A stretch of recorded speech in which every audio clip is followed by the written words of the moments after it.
नाशवान सुख को बंद करो भोगना। अलम विषय वार्तया नरक कोटि बीभत्सया, बंद करो ये विषय वार्ता का चिंतन कथन श्रवण, ये कोटि नरकों जैसा भय प्रदान करने वाला है। अभी तुम्हें समझ में नहीं आ रहा। ये विषय चित्र देखना, विषय चिंतन करना, विषय क्रियाएं करना बहुत करोड़ों जन्मों में किया है। थोड़ा संयम में हो जाओ। मानव जीवन की दिव्यता, आनंद की दिव्यता, उसका अनुभव करो, परमात्म तत्व का अनुभव करो, नहीं पछताओगे। यहां से कुछ नहीं जाना। कह रहे हैं अलम छई सुखा प्रदैर युवती पुत्रादिकैर। ये बहुत बड़ा आकर्षण है हर हृदय में काम का। विपरीत शरीरों को भोगने की प्रबल इच्छा, यही हमारी दुर्गति कराती चली आई है। इसी का आकर्षण रोकना है। यदि हृदय में ये आकर्षण बना रहा, काम सुख के भोग के लिए विपरीत शरीरों के आकर्षण, शरीरों को भोग करके आनंद की अनुभूति करने की इच्छा, ये दुर्गति करा देती है। दुर्गति ये ऐसा दलदल है, इस दलदल में प्रथम बार जब से उतरे आज तक नहीं निकल पाए। धसता ही चला गया जो इस काम भोग रूपी दलदल में गिरा। इसलिए कह रहे अलम क्षयम सुख, नाशवान चिंता शोक प्रदान करने वाले इस सुखाकर्षण से बचो। जो शरीराकर्षण, इससे बचो, नष्ट हो जाओगे। तुम्हारे जीवनी शक्ति एक सीमित है। अभी यौवन अवस्था है, नष्ट कर लो, फिर किसी काम के नहीं रहोगे। ना भगवत चिंतन, ना शरीर चिंतन का रह जाएगा। केवल शोक चिंतन, चिंता, भय और केवल नाना प्रकार की भयावह कल्पनाएं। बस संयम से नहीं चलोगे, धर्म से नहीं चलोगे तो कोई सुख तुम्हें कभी सुख प्रदान ही नहीं कर पाएगा। धर्मात्मा पुरुष धर्म पूर्वक जब सुख का सेवन करता है तो सुख उसे विरति प्रदान करता है, वैराग्य प्रदान करता है, फिर वो अनुराग के मार्ग में चल पाता है। इसलिए कह रहे कि ये क्षयम नाशवान सुख है। अक्षय परमात्म सुख की तरफ बढ़ने के लिए तुम्हें मानव देह मिला था, लेकिन प्रदैर युवती, मुस्कुराहट, रूपाशक्ति, मृदु भाषण, नाना प्रकार की विलासिता, इसने तुम्हारे मन का अपहरण कर लिया है। बचाओ अपने मन को और मनमोहन की तरफ लगाओ, प्रभु की तरफ लगाओ। मान लो इन महापुरुषों की बात, आज तक कभी कोई तृप्त नहीं हुआ। कोई भी शरीर भोगों से अतृप्त होकर ही मरा और अगले जन्म फिर उन्हीं भोगों में लगा। बहुत सावधान। यदि बात समझ में आ जाएगी तो निहाल हो जाओगे, नहीं समझ में आएगी तो कभी पछताओगे इस बात को सोचकर। ये महापुरुषों के वचन है। धर्म पूर्वक भजन करते हुए यदि भोगों का सेवन करोगे तो वैराग्य हो जाएगा और भगवान के चरणों में अनुराग के मार्ग में चल पड़ोगे, गृहस्थ हो या विरक्त। अधर्म पूर्वक विषयों का सेवन करोगे, मलिन अंतःकरण, रागी अंतःकरण, हिंसक स्वभाव, क्रूर स्वभाव, ससुख वांछा, आसुरी स्वभाव वाला बन जाएगा, जीवन नष्ट हो जाएगा। श्रीपाद कह रहे हैं वित्तादिकैर, धन के द्वारा भोगों को संग्रह करके भोगने की इच्छा, ये महान पापाचरण कराती है। अवस्था हो गई है भोग त्याग कर भजन करने की, फिर भी रुपए के बल से भोग भोगने की प्रबल आकांक्षा। खरीद के भोगेंगे, भोग लो, पैसा है। अभी पुण्य के द्वारा, पूर्व पुण्य के द्वारा तुम्हारे पास जो श्री है, लक्ष्मी है, उसका दुरुपयोग कर लो। दुरुपयोग, 4 भूखों को भोजन पवा देते उसी पैसे से तो तुम्हारी सदगति का कारण बनता। लेकिन 4 भूखों से पैसे छीन कर अपनी वासना की पूर्ति में लगा दिया, वो तुम्हारे सर्वनाश का कारण बन जाएगी। किसी को भी बाहुल्यता भोगों की मिलती, संपत्ति की मिलती तो उसके भोग के लिए नहीं, समाज सेवा के लिए मिलती है। तुम्हारा जितना खर्चा है कम से कम खर्चा करके काम चलाओ, और तुम्हारे पास जो अधिक संपत्ति है वो दूसरों की सेवा में लगाओ, बीमार की सेवा में लगाओ, असहाय की सेवा में लगाओ, भूखों की सेवा में लगाओ, पशु पक्षियों की सेवा में लगाओ, तो धर्म बन जाएगा। और ये धर्मो रक्षति रक्षिता, ये दुर्गति से तुम्हारे धर्म रक्षा कर लेगा। लेकिन जिनके पास धन बढ़ता है उनके पास दोष बढ़ जाता है। मदिरा पान करना, पैसे के बल से व्यभिचार करना, पैसे के घमंड में आकर दूसरी की जीवों की हत्या कराना, मांस खाना, नाना प्रकार के छल कपट द्वारा पैसा, ये महान नरक की प्राप्ति कराता है, घोर दुर्गति होती है। इसलिए कह रहे वित्तादि बचो, बचो, अधर्म के धन से बचो। ये बहुत प्यारा दिखाई देता है लेकिन तुम्हारा सर्वनाश कर देगा। अगर 1 रुपया धर्म का आ जाए तो बुद्धि भ्रष्ट होना शुरू हो जाती है। फिर तुम बड़ी बड़ी संपत्तियां छल कपट से एकत्रित करोगे, तुम्हारी दुर्दशा क्या होगी। श्रीपाद कह रहे हैं विमुक्ति कथप याप्यलम मम नमो विकुंठ श्रेय। जो ऐसे आचरण करते हैं मुक्ति की चर्चा उनके लिए बेकार है। ममता रत सन ज्ञान कहानी, अति लोभी सन विरति बखानी, कामी समझिम हरि कथा, ऊसर बीज बय फल दशा।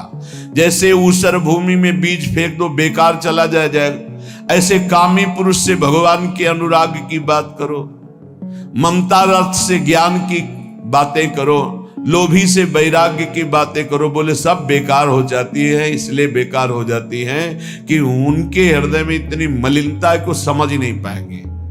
श्रीपाद कह रहे यद्यपि हम चर्चा कर रहे हैं कि अलम छई सुख प्रदैर युवती पुत्र वित्तादिकैर, पर फिर भी ये चर्चा बेकार है, क्योंकि ऐसे भोगी पुरुषों को चर्चा विमुक्ति की, मोक्ष की, परमार्थ पथ की समझ में ही नहीं आएगी। फिर भी हमारी प्रार्थना है कि आप समझने की चेष्टा करें। ये तुम्हारी संपत्ति, ऐश्वर्य, पुत्र, वित्त, स्त्री, परिवार, संबंधी, ये सब एक दिन तुम्हें छोड़ देंगे। तुम्हें अकेला यहां से जाना होगा। तुम्हारे पाप कमाए हुए और पुण्य कमाए हुए वही दोनों साथ जाएंगे। और यदि भजन कर लिया तो पाप पुण्य दोनों को विध्वंस करके वो भगवत प्राप्ति करा देंगे। शुभ अशुभ दुर्ग विध्वंस बल तब जयति जयति जग उच्चरे। जो श्री धाम वृंदावन के प्रेम का पिपासु हो, वैकुंठ के भी वैभव की तरफ आंख उठा के नहीं देखता। कथयाप्यलम मम नमो विकुंठ श्रेय, नमस्कार है वैकुंठ को, लेकिन मुझे उसके श्रेय, उसके वैभव से कोई मतलब नहीं। परम तु ही भवे भवे भवतु वार्षभाण्यथ, वृषभानु की पुत्री श्री लाडली जू किशोरी जू, परंतु मेरा मन श्री किशोरी जू के चरणारविंद में, जहां ब्रजेंद्र नंदन श्री लाल जो महाराज मुकुट झुकाए हुए हैं, रसघन मोहन मूर्तिम विचित्र केलि महोत्सवोल्लसितम, राधा चरण विलोडित रुचिर शिखंडम हरिम वंदे। मैं श्री किशोरी जू महारानी जू के चरणों की उपासना करता हूं, जिनके चरणों में ब्रजेंद्र नंदन मोर मुकुटधारी स्वयं लालजू महाराज सर झुकाए हुए हैं। वही वृंदावन मेरा जन्म जन्म की आकांक्षा है, वही मेरा सर्वस्व वृंदावन है, जहां मेरी प्यारी जू और प्यारे जू विराजमान हैं। मुझे नहीं चाहिए वैकुंठ न वैकुंठ का वैभव। अब भी समय है।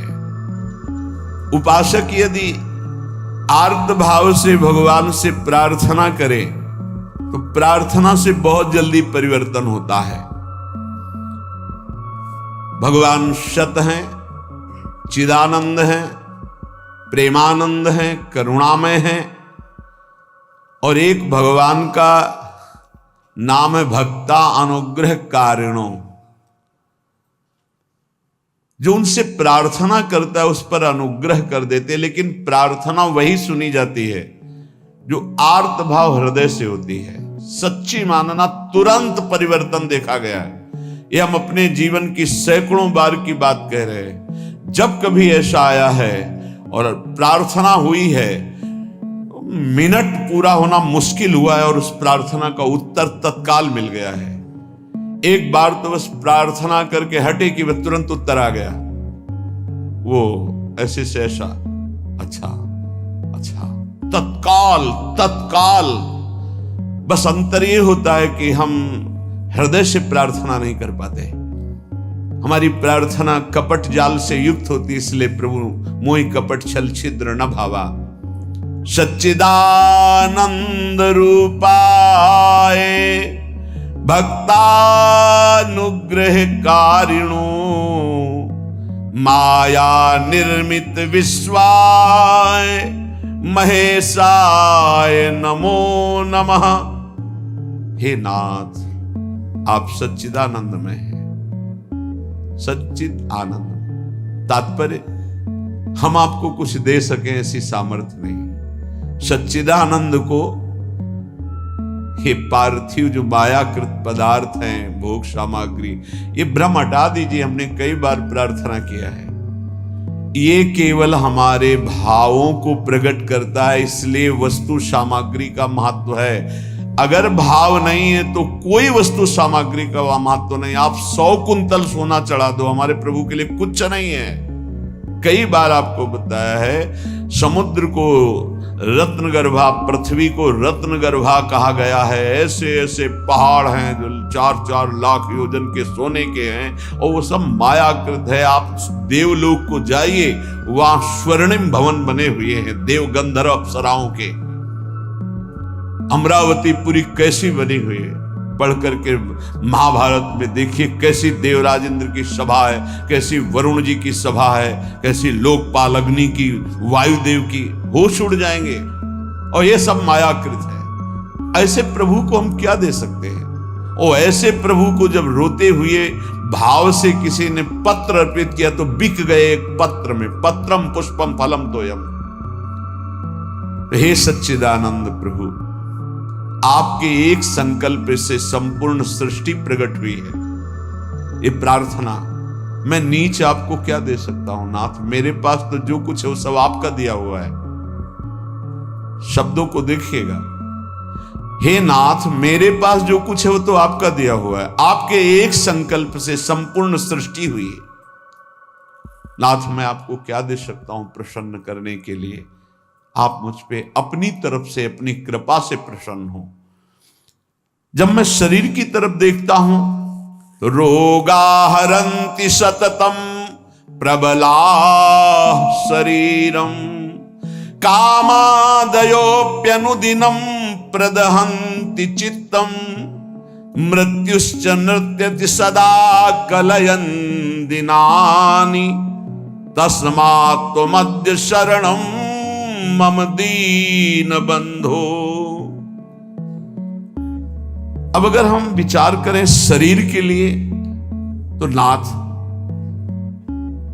शरीर में कोई न कोई परेशानी बनी रहती है। रोगाहरन्ति सततम प्रबला शरीरम, ये प्रबल रोग शरीर को छीन कर रहे हैं। High blood pressure, low blood pressure, sugar, ये वो। हम क्या आपसे वादा करें कि हम ऐसी साधना करेंगे कि आप प्रसन्न हो जाएंगे?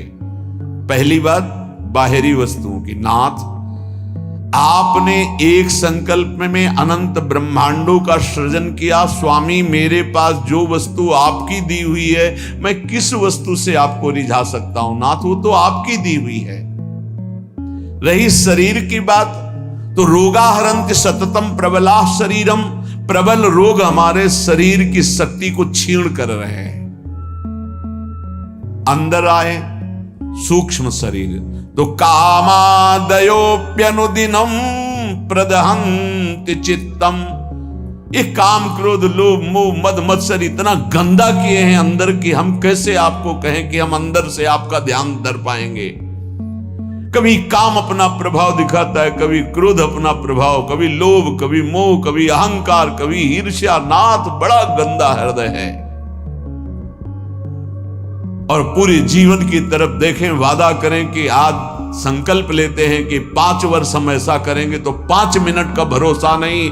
मृत्युश्च नृत्यति सदा कलयन् दिनानि, नाच रही मृत्यु सिर पर, पता नहीं प्रभु कब हमारे शरीर का अंत हो जाए। इसलिए नाथ, मैं आज प्रार्थना करता हूं कि मेरे पास आपको प्रसन्न करने के लिए कुछ नहीं।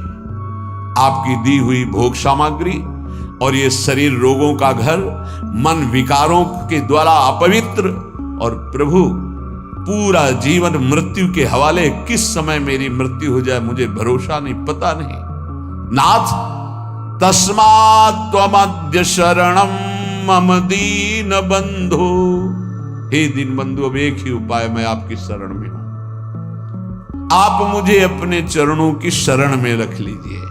हे प्रभु, वे देहो विनश्यति सदा परिणामशीलस्, चित्तम च खिद्यति सदा विषयानुरागी, बुद्धि सदा हि रमते विषयेषु नान्तस्, तस्मात् त्वमद्य शरणम मम दीन बंधु।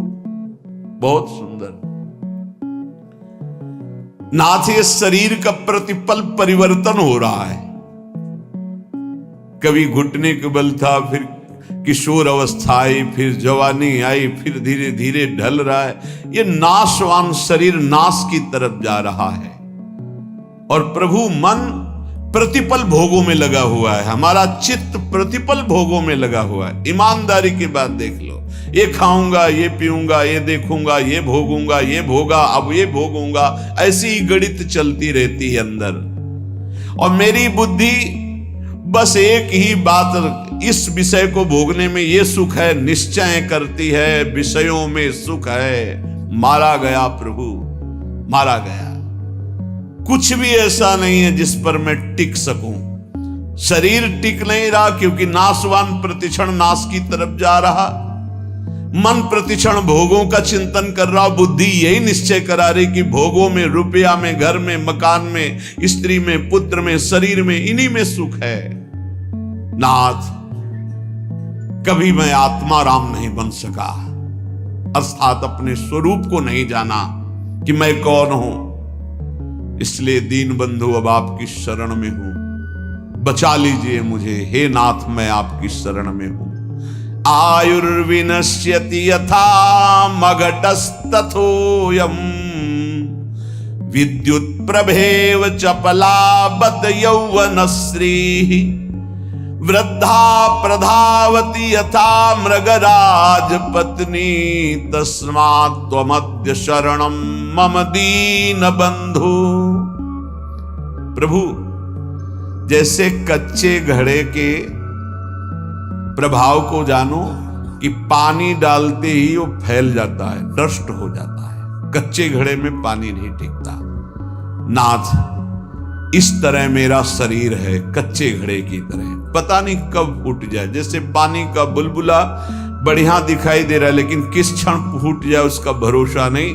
बिल्कुल ऐसे ही विद्युत प्रभेव चपला बत यौवनश्री, ये जवानी, ये वैभव बिजली की तरह है। इसको भी देखा, बहुत चंद दिनों में नष्ट होते देखा। ये जो श्री अर्थात लक्ष्मी है, चपला है, इसे चंचला कहा गया है। ये किसी एक जेब में बराबर नहीं टिकेगी। वही रुपया लाखों लोग कह चुके हैं कि मेरा है और लाखों कहेंगे मेरा है, वो बदलता चला जाएगा, चपला है। आयुर्विनश्यति यथा मघटस्थ तोयम, विद्युत प्रभेव चपला बत यौवनश्री। ये जवानी, ये रुपया, ये भोग सामग्री, ये वाहवाही किसी की ब्याही हुई नहीं है। आज जवान हो, कल तुम्हारी दुर्दशा हो जाएगी। आज धनी हो, कल मांग करके तुम्हें खाने की भी हिम्मत नहीं रहेगी, ऐसी स्थिति आ जाएगी। बहुत होश में। वृद्धा प्रधावती यथा मृगराज पत्नी, जैसे सिंहनी खाने को तैयार है, ऐसे रोग युक्त वृद्धावस्था तुम्हारा इंतजार कर रही। जब धक्का लगा के घर से बाहर कर दिए जाओगे, कर्म के परिणाम में कुछ भी तुम्हारा नहीं, कोई भी तुम्हारा नहीं। ऐसे कितने उदाहरण हैं। इसलिए अभी दीन बंधु, प्रभु के नाम जपने का अवसर जप लो। अभी प्रभु की शरण में हो जाओ, तुम्हारा मंगल हो जाएगा। इस पर भरोसा मत करो। जब घटनाएं सुनते हैं तो लगता है कि लोगों को सीख लेनी चाहिए। हरिशरणम अगर ये जीवन में नहीं है तो तुम्हारा सब जीवन व्यर्थ चला जाएगा। आयाद व्ययो मम भवत्यधिको अविनीते कामादयो हि बलिनो निबला समाद्या मृत्युर्यदा तुदति मां बत किं बदेयम्। हे प्रभु, ये जो रुपए की आय है ये जीव को पागल बना देती है, धर्म से भ्रष्ट कर देती है। ये भी देखा है, जितना अधिक रुपया आएगा उतनी बुद्धि भ्रष्ट होती चली जाएगी। रुपये का सदुपयोग कोई महाभागवत कर पाता है? नहीं, रुपया बहुत बुरी तरह कर्म बिगाड़ देता है। जहां रुपया बढ़ा तो फिर कर्म बिगाड़ देता है, कुछ नहीं, भारी प्रमाद। ये जो आप लोग बैठकर सत्संग सुन रहे हैं, बड़ी भगवत कृपा है जो आप यहां आकर के सत्संग सुन रहे हैं, भगवत कृपा। संसारियों को भगवत चर्चा सुनने की ना प्रेरणा होती है, ना इच्छा होती है, ना समय दिया जाता है। और जिसे सत्संग नहीं मिला जीवन में, उसका जीवन कूड़ा बना रहता है। गंदे आचरण, गंदा खाना पीना, गंदा व्यवहार। भगवत प्राप्ति करना है, भजन करना है, ऐसा कहीं चिंतन ही नहीं है, कहीं चिंतन नहीं। बस कमाना, ये सत्य है संसार, ऐसा भाव, कमाना है, मकान बढ़िया बन जाए, रुपया बैंक बैलेंस हो, अमुक कार्य सोचते सोचते मर गया, फिर अगला जन्म हुआ, फिर यही सोच, कब तक चलता रहेगा? आयाद व्ययो मम भवत्यधिको विनीते। और जब आय अधिक होने लगती है और बुद्धि व्यभिचारी हो जाती है, धर्म से अधर्म की तरफ जाने लगती है, तो फिर उसका व्यय गंदे तरीके से होता है, गंदे तरीके से। जो धर्मात्मा पुरुष होते हैं उनका धन बहुत अच्छी तरीके, सो धन धन्य प्रथम गति जाकी। क्या? अस्पताल खुलवा दिया निशुल्क, बढ़िया दवा, बढ़िया डॉक्टर, और जो असहाय गरीब है फ्री दवा उनकी, भोजनालय निशुल्क, किसी भी तरह का कोई छल कपट नहीं, जो रूखा सूखा सब फ्री पवार। ये धन का सदुपयोग। गौ सेवा, लाखों गौओं का, पशु पक्षियों का पोषण हो रहा है। ये विद्यालय खुलवा दिया, निशुल्क विद्यालय, फीस डॉक्टरों की, मास्टरों की, जो भी जैसे, वो सब अलग अपनी तरफ से। औषधालय, विद्यालय, ये सब वो धर्मात्मा पुरुष का ऐसे खर्चा होता है। अधर्मी का खूब शराब पी रहे हैं, व्यभिचार कर रहे हैं, कितने रुपए लगे आज के नाच में, इतने लगे पार्टी में। अस्पताल खुलवा देते तो पूरे तुम्हारा परिवार का कल्याण हो जाता, कितना लाभ मिलता। जो धनाभिमानी हैं उनके द्वारा धन का सदुपयोग नहीं होता, जो भगवत चरणारविंद के आश्रित है उनका सदुपयोग होता है। बोले प्रभु, अधिक आय होने पर धन का व्यय गलत तरीके से होने लगता है। नाथ, उसका प्रभाव यह हुआ कि काम आदि दोष बहुत बढ़ जाते हैं, बहुत बढ़ जाते हैं। कामादयो ही बलिनो निबला समाद्या, इतना निर्बल कर देता है कि वो बुद्धि से निश्चय ही नहीं कर पाता कि ऐसा करना चाहिए कि नहीं, वो ना करने योग्य व्यभिचार करता है। कामाद्या ही बलिनो निबला समाद्या मृत्युर्यदा तुदति माम बत किम बदेयम। क्या कहूं प्रभु, इतना निर्बल कर दिया काम ने कि अब अपने को रोक नहीं पाता हो। अब तो मृत्यु का दंड मिलेगा और नरक की दुर्गति भोगनी पड़ेगी। नाथ, अब तो आप संभाल लीजिए, आपकी मैं शरण में हूं। एक ही उपाय है, तस्मात्। अब एक उपाय है, आपकी शरण में हूं दीन बंधु, आप स्वीकार कर लो। दीन बंधु, हे भगवान, तप्तम तपो नहीं कदापि मयेह तन्वा, वाण्या तथा नहीं कदापि तपश्च तप्तम, मिथ्या विभाषण परेण न मानसं हि तस्मात् त्वमद्य शरणं मम दीन बंधु। प्रभु कभी किसी तीर्थ में जाके कष्ट रूपी तपस्या नहीं की। करना चाहिए हर गृहस्थ को, विरक्त को भी। आप गृहस्थ हैं, वृंदावन धाम आए, एक दिन तो उपवास कीजिए, पानी पी के रहिए, चाहे जितने करोड़पति हों। अगर लाभ लेना है तो बात हमारी प्रार्थना मान लीजिए। एक दिन में मर नहीं जाओगे। एक दिन उपवास करो, 3-4 दिन के लिए वृंदावन आए हो तो 24 घंटे केवल पानी पी के रहो। नहीं, ऐसी स्थिति आएगी महीनों पानी नहीं जाएगा मुख में। बात मान लो, तुम्हारे कर्म भस्म हो जाएंगे जो अशुभ कर्म करते हो। वृंदावन आओ, हरिद्वार जाओ, काशी जाओ, तीर्थ यातन करो, करो अवश्य करो, जिससे तुम्हारी मलिनताएं नष्ट होंगी। लेकिन होटलबाजी मत करो, तीर्थों में जाकर के पिकनिक मत मनाओ, गंदे आचरण मत करो तीर्थों में। नहीं, पुरखा भी जो तुम्हारे कुछ ऊंचे होंगे ना, वो नरक चले जाएंगे। 21 पीढ़ियां तरती तो 21 पीढ़ियां नरक भी जाती है। तीर्थ याटन करने का लाभ वही ले पाता है जो तीर्थों में जाके तप करता है, कष्ट सहता है। एक दिन जल से व्यतीत करो, दूसरे दिन फलाहार करो, तीसरे दिन थोड़ा अन्न ले लो। कोई अपराध न बनने पावे, बचा के अपने पुण्य निकल जाओ। कोई दोष दर्शन न करो, किसी की निंदा न करो, कोई पापाचरण न करो। तीर्थ आए हो, किसी को जब तक साधु संग नहीं मिलता तो तीर्थों का भी लाभ नहीं ले पाते। वृंदावन धाम आए, मुख में मसाला खाए, 25 से थूक दिया, वैष्णव आ रहा जब करते, और उसके पैर में पड़ा, सारे सुकृत उस थूकने वाले के नष्ट हो गए। दोना में चाट खाई, परिक्रमा मार्ग में फेंक दिया। उनको क्या पता है कि कहां क्या है। दीवाल में ऊपर लिखा है राधा, और वहीं खड़े लोग संग। तुम्हारे पुरखा भी सुकृतहीन हो जाएंगे जो तुम आचरण कर रहे हो, क्योंकि तुम्हारे भाव का संबंध है वहां से। बहुत सावधान। तीर्थों में लाभ तभी ले सकते हो, लघु शंका बहुत देख के, कहां कर थूकना बहुत देख के। तीर्थों में जाए, पक्का एक दिन उपवास करे, एक दिन फलाहार करे, एक दिन थोड़ा सा अन्न, और वो भी पवित्र अन्न। ऐसा नहीं कि आदेश कर दिया खूब छौंक बघार के, प्याज लहसुन हो, ये वो। तीर्थ याटन करने गए हो, ऐसे थोड़ी जाया जाता है तीर्थ याटन। मनोरंजन के लिए मत जाना कभी हरिद्वार, ऋषिकेश, काशी, वृंदावन। मनोरंजन के लिए मत आना। अगर मनोरंजन के लिए आए हो तो जितने सुकृत हैं सब नष्ट हो जाएंगे।